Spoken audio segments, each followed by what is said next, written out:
Hi, this is Janelli. Today I want to talk about making Procreate a bit easier and more fun if you have shaky hands. Whether you have an illness or disability or just hesitate a lot when drawing, shaky lines are frustrating.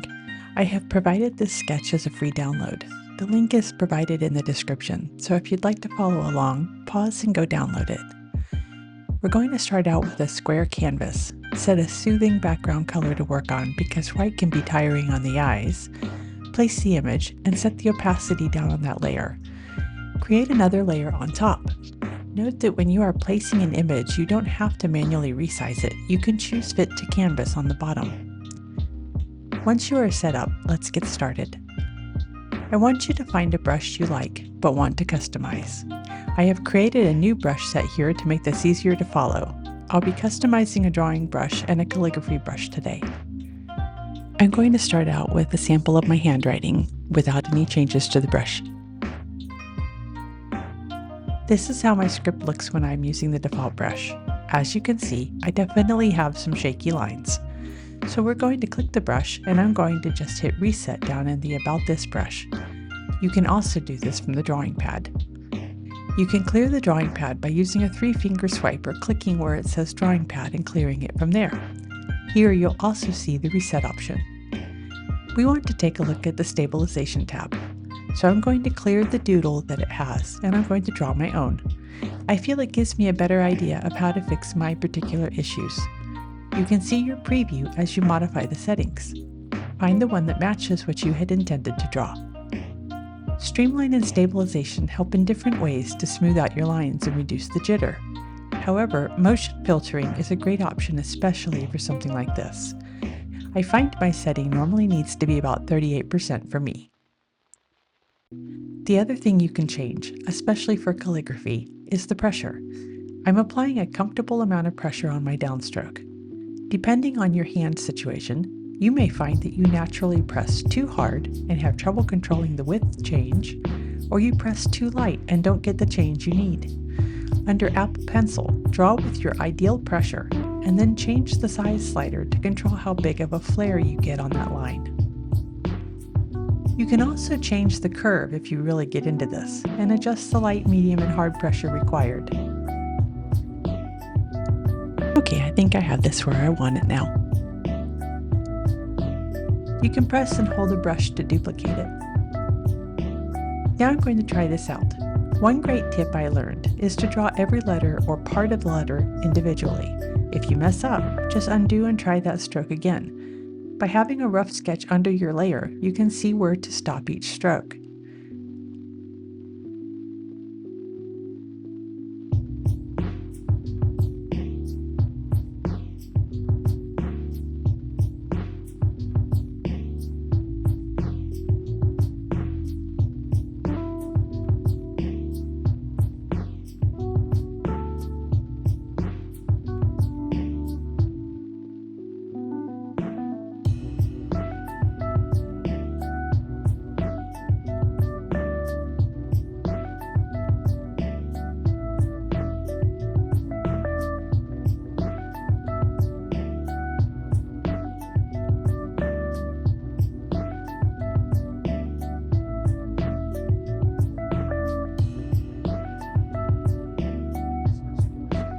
Okay, I think I'm pretty satisfied with how this one turned out.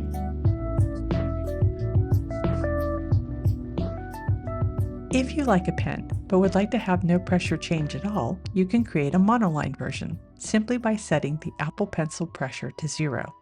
This is great for line art.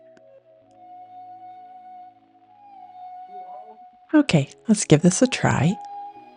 It's pretty good so far, but still a little shaky. So I'm going to go back in and just go back to stabilization and set that motion filtering up a little bit more.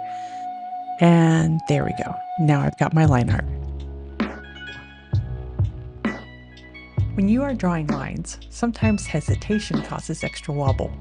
Rather than trying to keep the image still on the iPad, rotate the image so you are pulling the stroke instead of pushing it. Experiment a little and find which angle is best for you. As you can see, I make extensive use of this technique. Here I'll quickly finish the line art. Remember to use hold at the end of a line to straighten out your lines and curves. Feel free to skip this and move to the next chapter in the video.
Now we're going to fill the layer with color.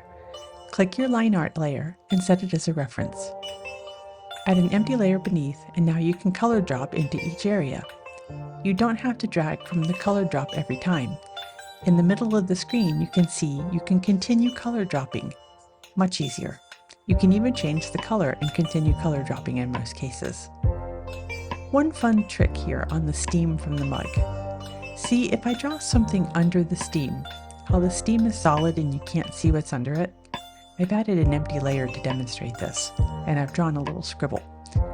If you copy and paste that steam fill of white to a new layer and set the opacity down, you now have see-through steam. This works great for eyeglasses as well. You can also vary the color in the steam and then turn it opaque, which gives you even greater realism. Now let's say we want to turn the text to a different color. You can color drop onto the text, or you can click the layer, choose Alpha Lock, pick the color you want, click the layer again, and choose Fill Layer. It's always good to keep your elements on separate layers, so you can do this for every color. As always, thank you for watching, and I hope this helped you a little. If there's anything you'd like help with, please leave a comment. Don't forget the free download if you'd like it. Remember to be kind to yourself and create when you can. I'll see you next time.